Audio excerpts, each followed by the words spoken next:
You're now watching Winter Nightwolf Live, a Cliff Dive production.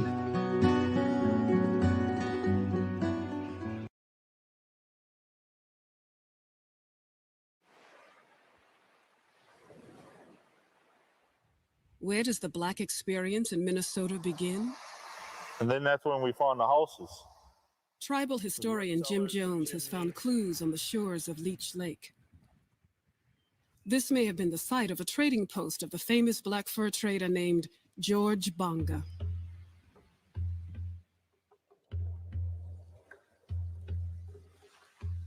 In a village near the confluence of Lake Superior and the St. Louis River, an Ojibwe woman married Pierre Bonga, a black fur trader.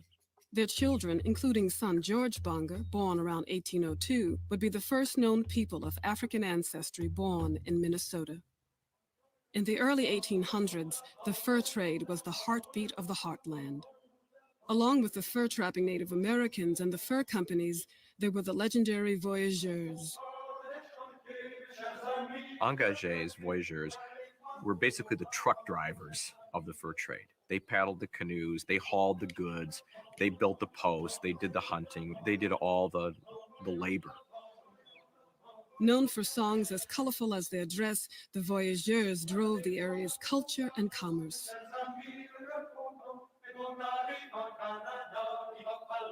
After attending school in Montreal, George Bonga began work in the fur trade like his father, Pierre Bonga, and his grandfather, Jean Bonga, before him. He knew how to get around in the country, where the best routes were, where you could portage from one place to another, where a good place for a post would be. He was a huge man, I mean, big, by even contemporary standards, and a powerful man. There's one account that he portaged 700 pounds.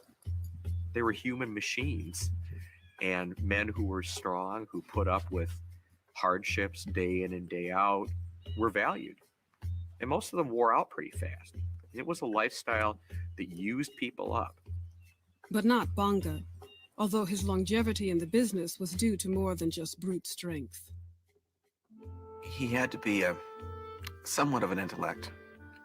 One, he was very skilled in languages. He was educated in Montreal.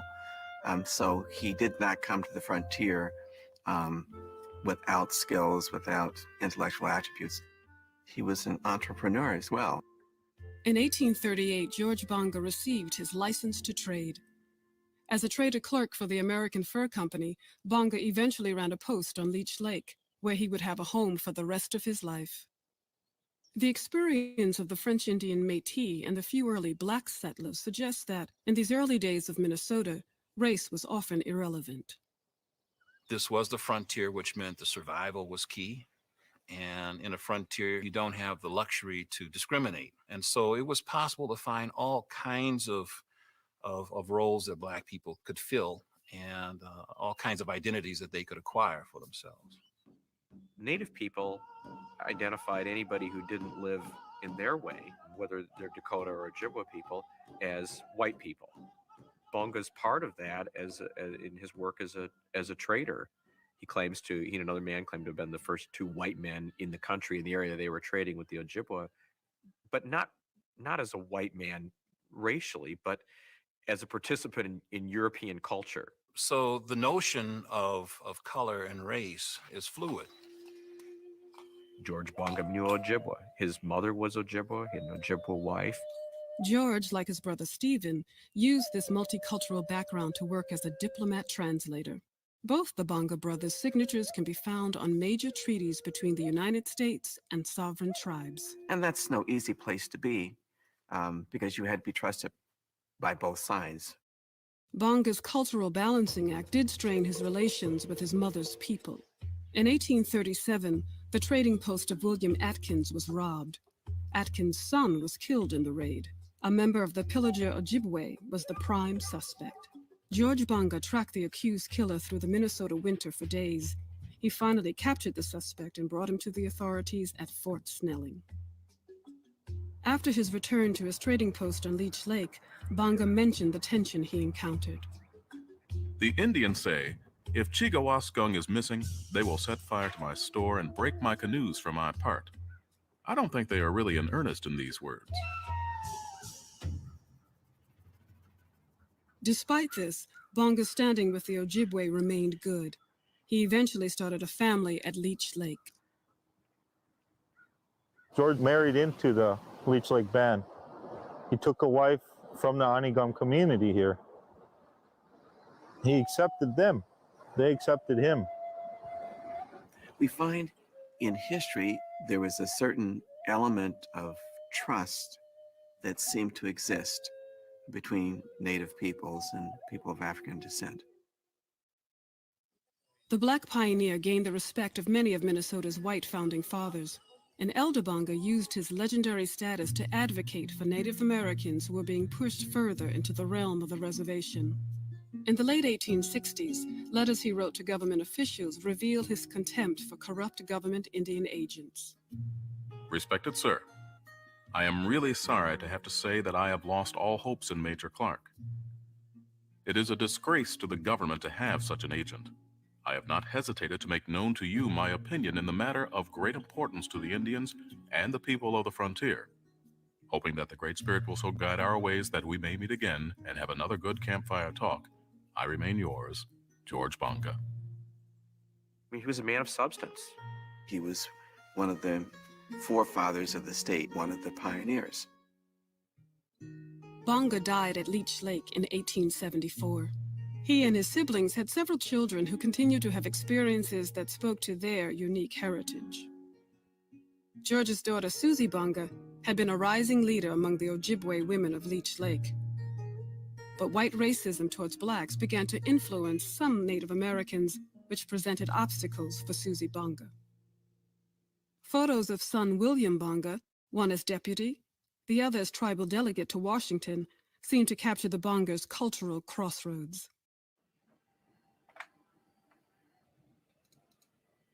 200 years after the birth of George Bonga, conversations on a genealogy website show the descendants of this pioneer family are still pondering their unique background. Along with their living legacy, namesake landmarks with variations on the spelling of the family name dot the land in Cass County.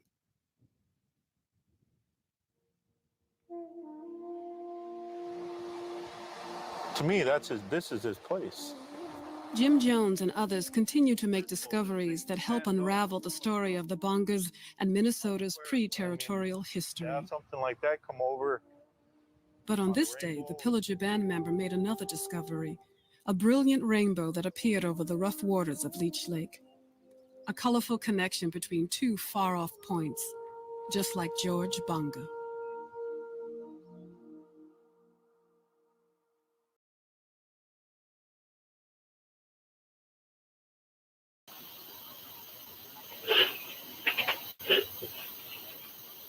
OCO and greetings. I'm Jay Winter Nightwolf. Welcome to Jay Winter Nightwolf Live. My guest today is a very close friend of mine for many, many years. His name is Darwin Strong. And Darwin Strong is the great-grandson of George Bonga. Darwin is also a member of the Red Lake Ojibwe Nation. And at this time, I would like to introduce you to my brother and my friend for many years, Darwin Strong. Matakapi. Name is Darwin Strong, and like Jay said, I am one of many great-grandchildren of George Bonga. I am, as Jay said, an enrolled member of the Red Lake Nation in northern Minnesota. But again, that doesn't define who I am. It's based on the fact that I'm of Anishinaabe blood, Chippewa, African American through George, and I am Dakota through my Kanoyer family. Glad to be here, Jay. It's an honor and a pleasure to have you here with me, bro. I haven't seen you in person in so long, I almost forgot what you look like. But guess what? You're still a good-looking bro. As are you. Thank you. Darwin, you know, you've got so much history that comes from your bloodline, your people. And I have, as you know, I've always been very interested in the intersection of blacks and Indians. Of course, I've had some people who say you need not get into that, but let's tell the truth about it. You know, enough of the games. We've had more games than we've had any other success. Darwin, your grandfather, George Bonga. I remember years back we had a discussion about him on the radio show I used to do in Washington, D.C. And the first time we met was when you and your daughter Gianna came to Washington, D.C. For that ride against the XL pipeline. Am I right? Cowboy, it was called the Cowboy and Indian Alliance. Yes, for the absolutely. pipeline.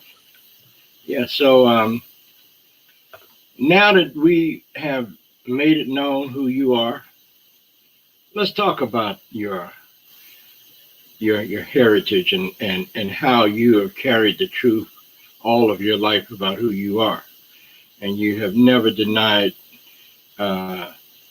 not only being Native but also Black.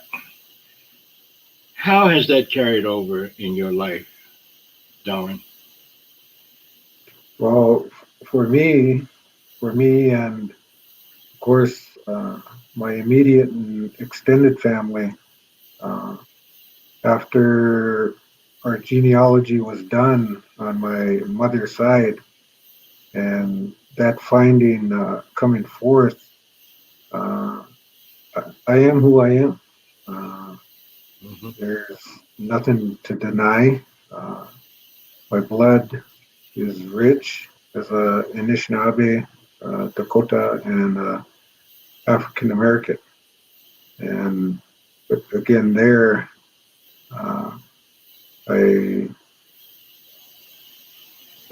that's one part of 3 parts of who I am.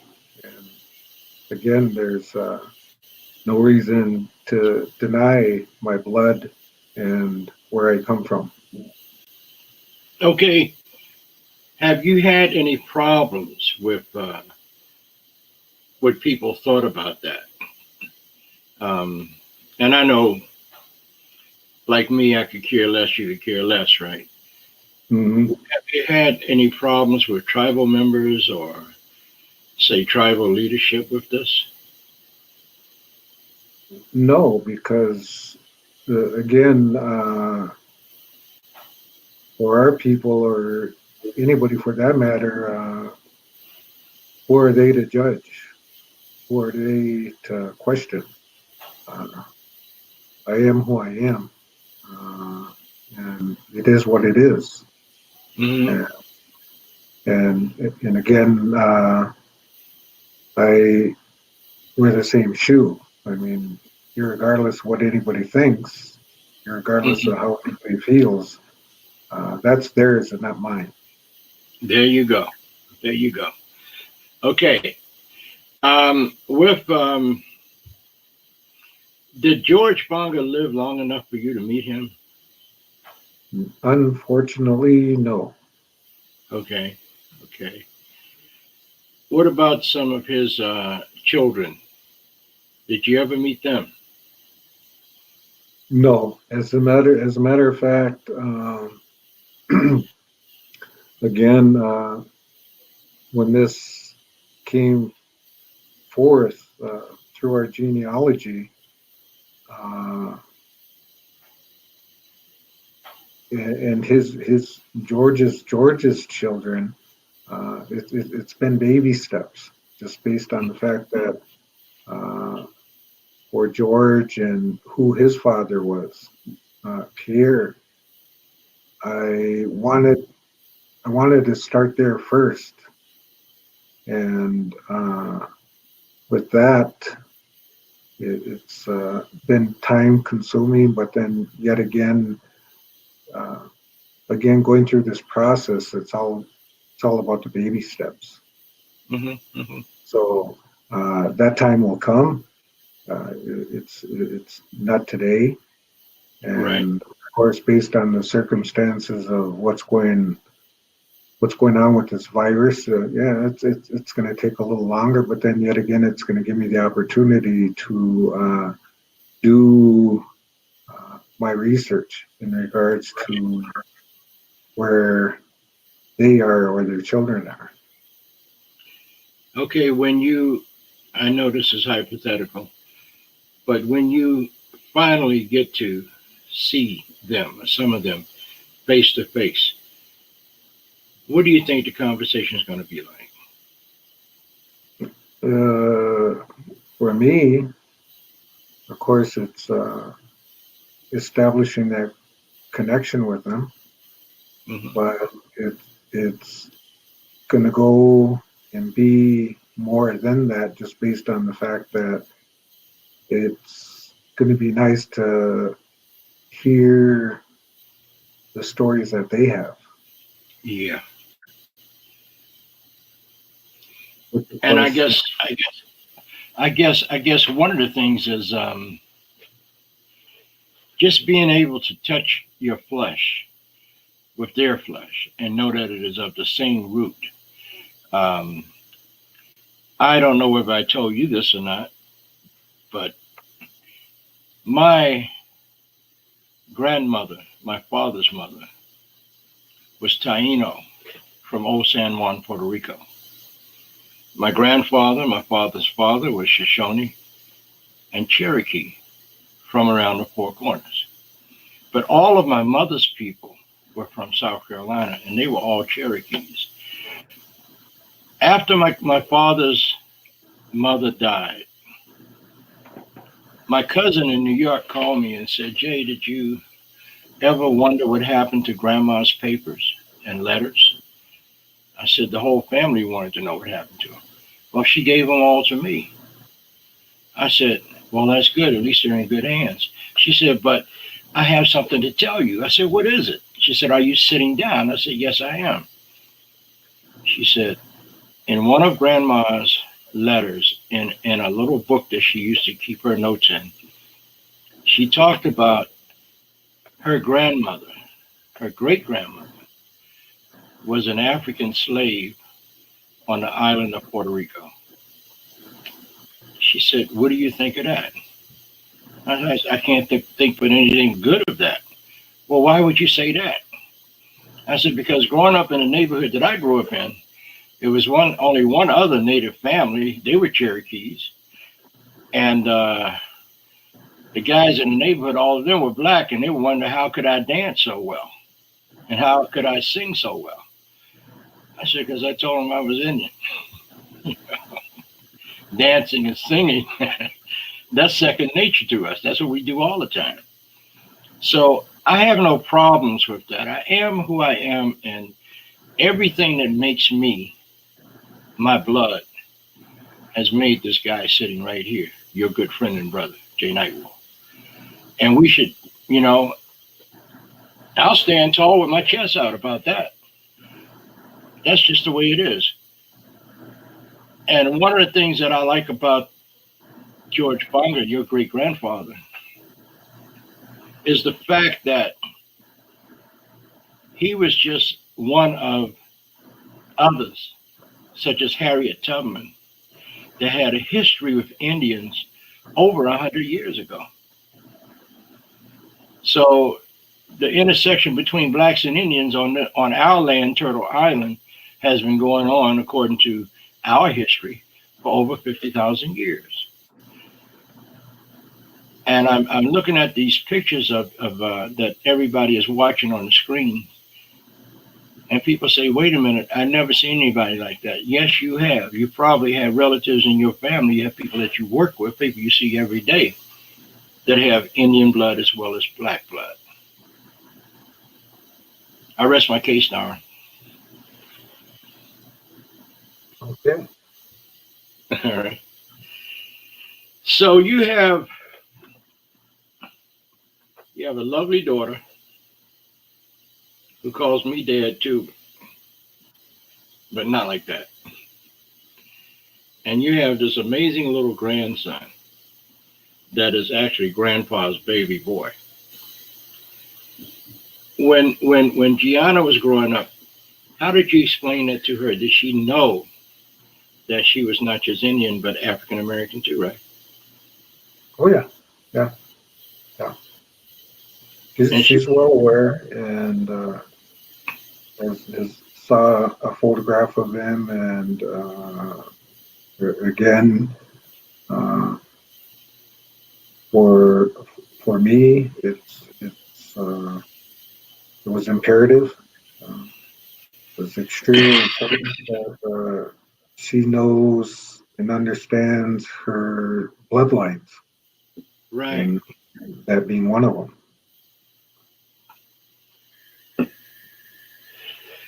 Now, you are horse people. You raise horses. Yeah, we have horses. Yeah. Darwin,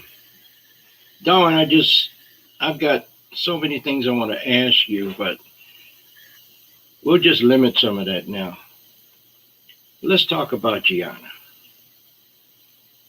You are so proud of her and who she is and where she has gone with her life. What do you have to say about that beautiful daughter of yours? That's my daughter too, because I adopted her. She adopted me. Well, for one, she's an incredible mother. She too understands, knows who she is, and is comfortable with identifying herself to her blood. Mm-hmm. She, other than being a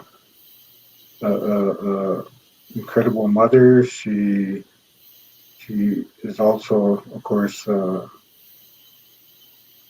incredible daughter, just based on the fact that she grew up through ceremony. Mm-hmm. She on her Dakota side. Mm-hmm. She's been a part of a special circle, a Hochaka, Mm-hmm. since she was born, and there's a very unique story in how she received her Indian name. Most people in Indian country would identify to that, but we know and understand it as her spirit name, and is Wio Hiampawi, woman who stands in the east. So for Gianna and all the things she's accomplished in life, graduating, like my wife and I, going to college. She's a horse trainer. She's got a 2-year degree in equine science, and she got a 4-year degree of Bachelor of Arts in Wow. adolescent behavior. Well, you know what, Darwin? I think we're getting old. No, you're getting old.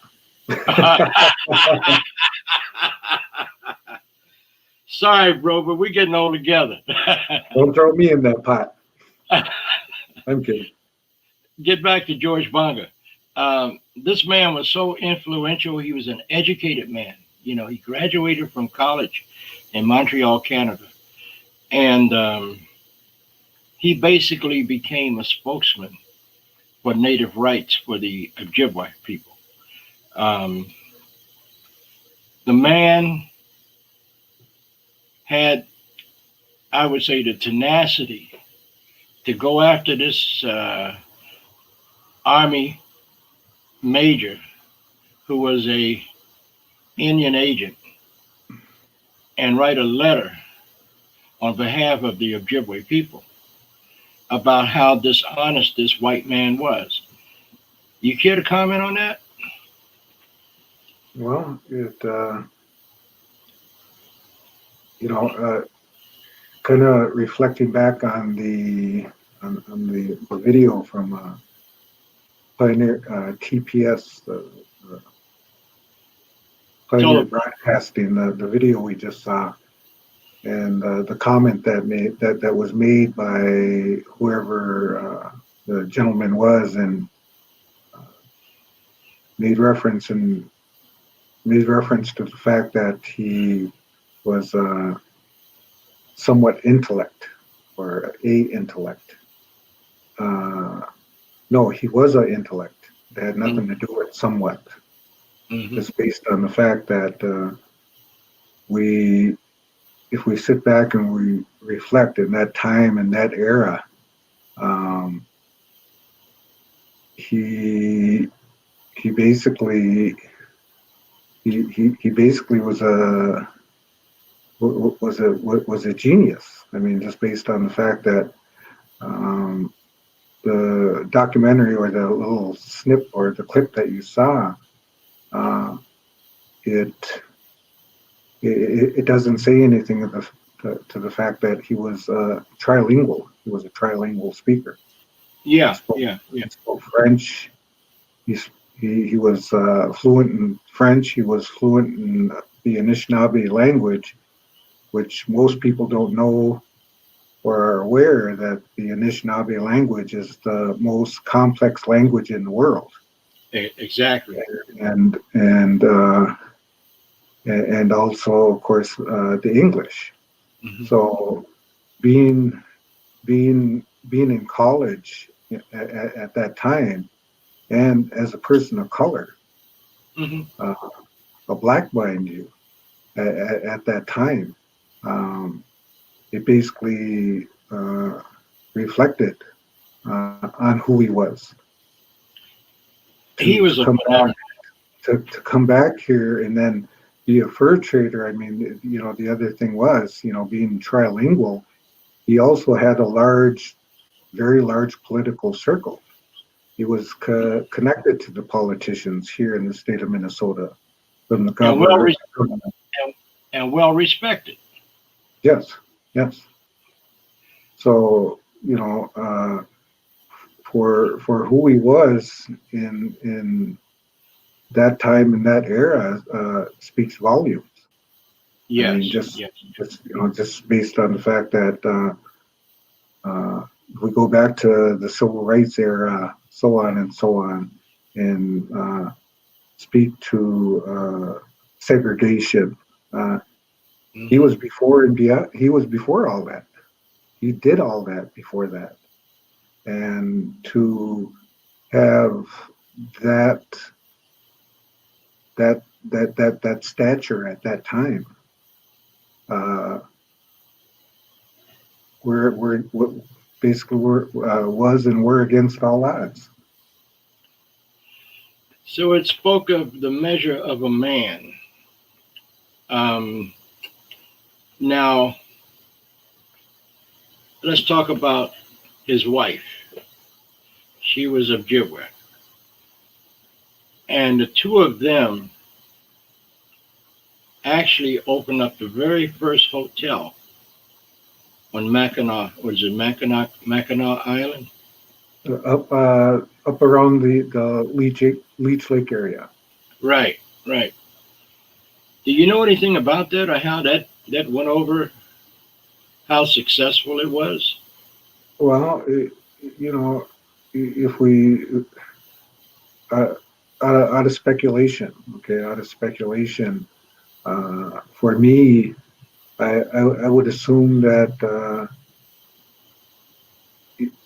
it had to have been a success, just based on the fact that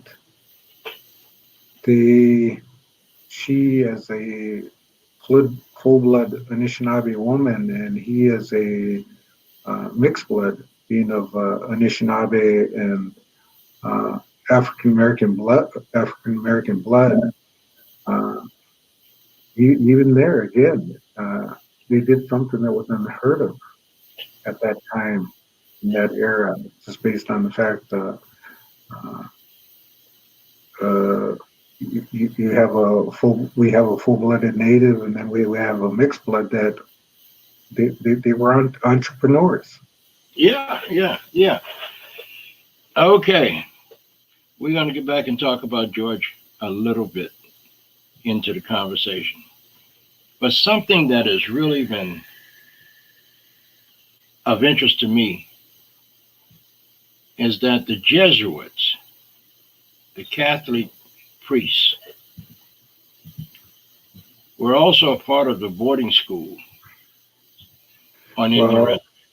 Well, there it was more, the boarding school era was more Catholicism than it was anything else. And I say that based on, again, my experience. People think that it was my elders, their elders, that went to boarding school. No, there's still boarding schools, but they don't operate and run to the capacity of what they had, the way they had functioned when I was in boarding school. Right. It's different now. Absolutely. But so there, yeah, it was more Catholics than anybody. Mm-hmm. Now you work on the Rosebud Indian Reservation, right? No, I have relatives out there through an in ceremony. Okay. Now recently, the Jesuits returned 525 acres back to the Rosebud Sioux tribe. Do you know anything about that, or how it started? Or do you have any comments on that? Because you're up there in that part of Indian country. Well, this, for the return of the 525 acres, it speaks volumes just based on the fact that we have a revival going on right now called Land Back. And this would be a part of that, just based on the fact that a lot of, not a lot of, but some of our tribal communities have been steering themselves in the direction of acquisition of lands that are inherently and rightfully theirs as tribal nations. So with that, much respect to the Jesuits in regards to just doing the right thing. Return of the land. Yeah. You have a niece, I believe, on Pine Ridge that actually lit the fire under this whole thing about land that's held in trust and getting the land back, especially from the Catholic faith. And I'm going to get in touch with her, but what's your take on that? Well, again, just being aware of that particular circumstance and her findings and the position and action that she had taken on it, I applaud her for that.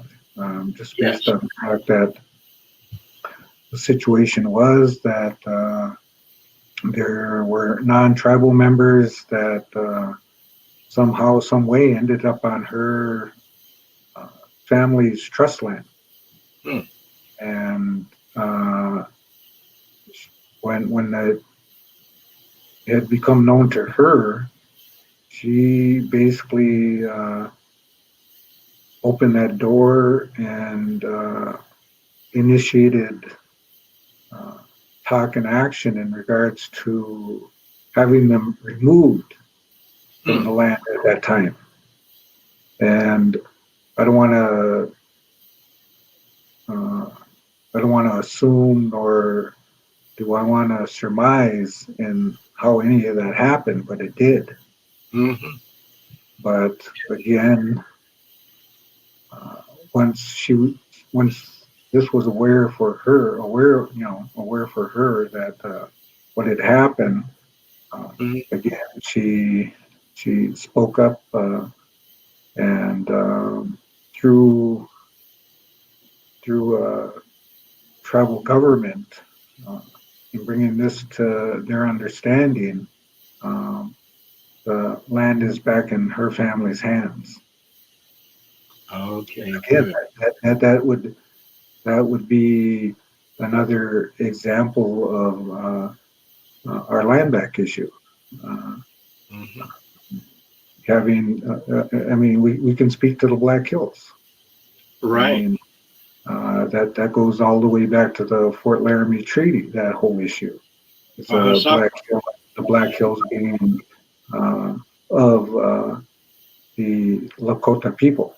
Right. Right. So, Darwin, if you had to talk to some of the young teenagers on any reservation, what would be your advice for them as to stand up and be Native or Indigenous? What would be your advice? Go back or go back and find out who you are and where you come from.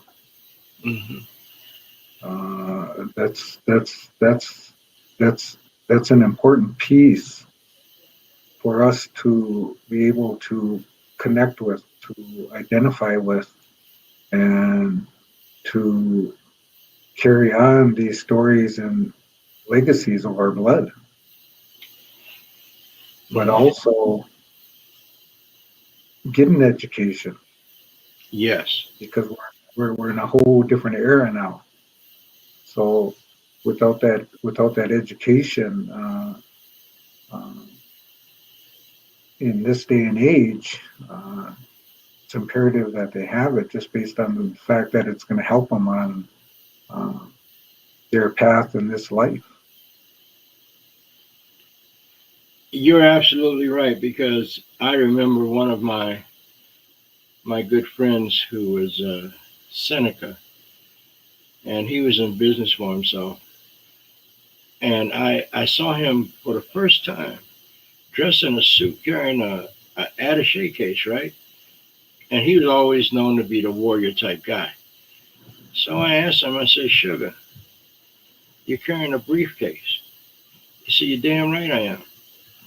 He said, "We're just not warriors with weapons."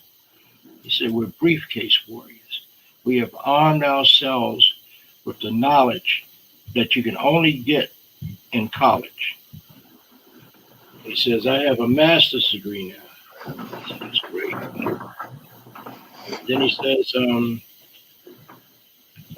"So whenever I have to go to court to defend my business, of course I'll take my lawyer with me. But one thing that they would see about me is that I'm no dummy and I'm no fool." He said, "And I had to go to school and learn that." And that is very important to our young people, to go to school. You got opportunities, take advantage of them. Because in order to secure a better future, you have to be prepared for it. And like you said, in this day and age, you got to have some education to back up what it is that you want to do. So before I go any further, I got to make an announcement. If you want to see or hear some of the prior podcasts and television broadcasts of Jay Winter Nightwolf Live, you can go to nightwolfproductions.media, MEDIA, which is Jay Winter Nightwolf Indigenous Peoples Reality Media. And if you want to follow us, this television presentation, It's live on Facebook Live, but tonight it'll be posted on YouTube. Just type in J Winter Nightwolf Live, and you'll see some amazing guests that I've had in front of him, like my brother here, Darwin Strong. And I want to also say, Chief Harry Kindness, I know you're watching this. Thanks for doing that, bro. And Sandra Hope, my producer of my podcast, you're always there with me. So, Darwin, I don't know how much time we got left for this broadcast. Is there anything else that you want to discuss before we sign off? Well, it was a good discussion. In our conversation, my conversation earlier with Leslie it's a reality. It's reality. In regards to remembering that, as far as we have that, how could we put it? Ethno crossing, so to speak, in regards to mixed bloods. I mean, even for the topic that we're having now, people don't understand and realize that, especially down south in the Seminole Nation, and not just they, but other nations that were around that area during the slave era. Right. Our people took them in, the runaways. That's took right. them in, harbored them, hid them during that time. And they just weren't cast out to the wolves, so to speak. They were protected. And our people at that time knew and were aware of what was going on with the slave trade at that time. For again, going beyond George, shedding light with my great grandfather Pierre, his being a slave, a naval captain, going in where I've gotten with him is to come to find out he came from the province of Gabon in Africa. And within that province, he came from a village called Bongoville. Okay.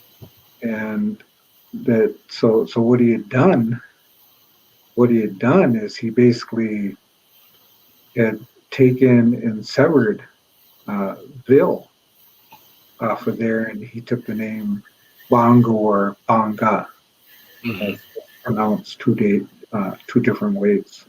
Right. Well, Darwin, thank you so much for being my guest tonight, and I'm really hoping that you would come back again so we can continue this discussion. But I want to wish you a Happy New Year, bro, because this fool in the White House is out of here. He's got a few more days, and he is such a dramatic. Well, I'm not even going to comment on that because they'll put me off television. I don't even want to have that discussion. But anyway. But again, here's a teaching for everybody. Again, this is a Washichu, or a white man recognized New Year. For me and for us, our New Year is that spring solstice. Exactly. Exactly. That's our official New Year. It's the beginning of a new life. Well, Very the reason I'm happy about this New Year coming is because we're going to get this idiot out the White House. You're welcome, Sandra. And Sandra, thank you so much for putting up with me and Darwin. And to my producer of this Jay Winter Nightwolf Live, Leslie Fry, I love you dearly. You have been adopted. You're part of my family now. So I will leave you all with this thought. It's not about the pigmentation of your skin or the color of your eyes. It's not about the texture of your hair. It's not about the clothes you wear. It's not about that deity that you pray to and call God. What it's really all about is how you treat my heart. So until next week, I'll leave you with these words in Cherokee. Danada, Goai, Wado. And thank you, Darwin, for being a part of this. It was good. Thank you for inviting me. Not a problem. You're always with me, bro. Always. Likewise. Absolutely. So we'll see you all next week. Same bat time, same bat channel. See you guys. Take care.